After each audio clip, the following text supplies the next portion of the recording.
30 августа во всем мире отмечают Международный день пропавших без вести. Для Абхазии это особая дата. Десятки семей в нашей стране не располагают сведениями о судьбе близких людей. Они давно не питают надежды увидеть родных живыми, но жаждут хотя бы похоронить их останки, как того требуют обычаи. Во время войны без вести пропали не только бойцы, но и мирные жители. В их числе артисты, поэты, общественные деятели. До сих пор остается неизвестной судьба поэта Таифа Аджба, его и еще нескольких мужчин. 9 октября 1992 года группа вооруженных грузинских гвардейцев вывела из многоквартирного дома в новом районе Сухума. Супруге поэта Риме Кугуне тяжело говорить об этой душевной боли. Мы сдавали анализы, между прочим, Красный Крест очень много делает для этого, но пока наших не нашли. Я вообще почему-то думаю, что их совсем не здесь они похоронены, и что они их просто уничтожили, возможно, даже другими какими-то методами. Ну, вы знаете, он вообще был духом очень сильный человек, но физически он не был таким сильным. И я, когда говорили долгое время, что возможно, что он где-то находится, все, я знала, что если даже его где-то лелеют и холят, он этого не выдержит. Мои дети лишены отца, мои родственники лишены того, чтобы человека оплакали. Нету человека, вот как будто бы канул прямо в небытие. Но что делать? Жизнь продолжается. Дай Бог, чтобы больше никогда такого не повторилось. И чтобы мир был во всем мире. Абхазия приступила к поиску пропавших без вести в 1994 году, когда была создана Государственная комиссия при президенте республики. Комиссия начала составлять базу данных о пропавших во время боевых действий людях, в том числе и военнослужащих абхазской армии. Были опрошены сотни свидетелей, изучены архивные материалы судебно-медицинской экспертизы Сухума и больниц Абхазии. Проводились интенсивные переговоры с грузинской стороной с целью нахождения пропавших без вести или выяснения их судеб. В Абхазии за период грузино-абхазской войны пропали без вести до 200 человек. В 2011 году в республике начались работы по эксгумации тел погибших с целью их дальнейшего опознания. Таким образом, в республике начала работать программа миссии Международного комитета Красного Креста, согласно договоренности с правительством нашей страны.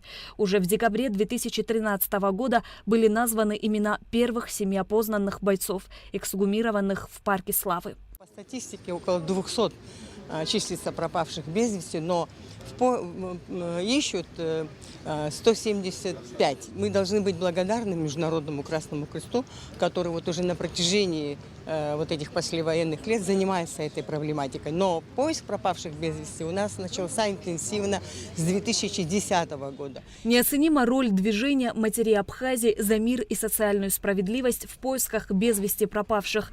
Председатель организации Гули Кичба, как никто другой, знает, как важна данная работа и насколько психологически сложно заниматься этим вопросом.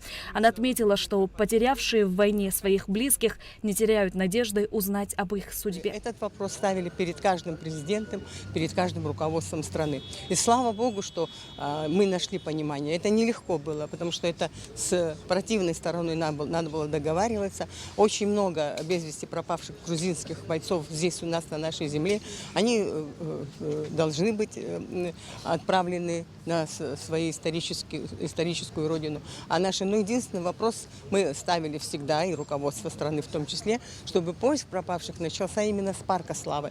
Мы знали, что здесь были захоронены неопознанные бойцы нашей войны, которые при перезахоронении у республиканской больницы, если вы помните, потому что именно у республиканской больницы были сброшены в эту яму и облиты кислотой именно абхазские бойцы, абхазской национальности люди. Международный день пропавших без вести отмечают во всех странах, где есть люди, пропавшие в результате вооруженных конфликтов. Цель этой даты – напомнить помнить о тех, чьи судьбы неизвестны, о семьях, которые потеряли и ищут своих близких. Право знать о судьбе родственников является одним из главных положений международного гуманитарного права и прав человека. Уже более 10 лет действует специальная комиссия по пропавшим без вести. Изначально она была сформирована при Кабинете министров, но с недавних пор эти функции были переданы другим ведомствам, в частности Министерству иностранных дел, Министерству по чрезвычайным ситуациям, Министерству здравоохранения и ряду других.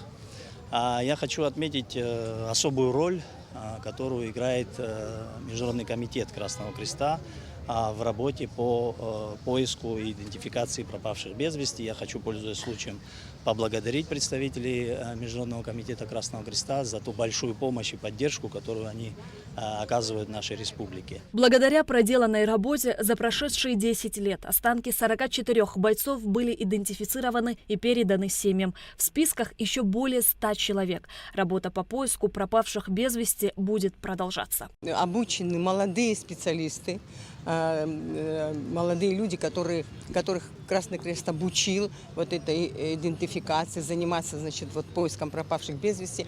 Эта организация, по-моему, из 6 человек, «Бридж» называется. И мы рады, что именно наши местные люди будут заниматься этой темой, потому что этот поиск будет, наверное, длительным. И дай Бог, чтобы все остальные, которые не опознаны, в скором времени будут возвращены эти останки семьям, в их дома, в их родственникам. Далее в Музее боевой славы имени Владислава Ардзенба открылась однодневная фотовыставка пропавших без вести во время Отечественной войны народа Абхазии. Под их фотографиями сделаны надписи, цитаты из книги «Кого судьба не сберегла». Это выдержки из воспоминаний родных и близких, пропавших без вести во время войны. Впервые эти фотографии были представлены в 2022 году. Затем их передали в музей. Шазина Ханагу, Тимур Гугохия, Абхазское телевидение.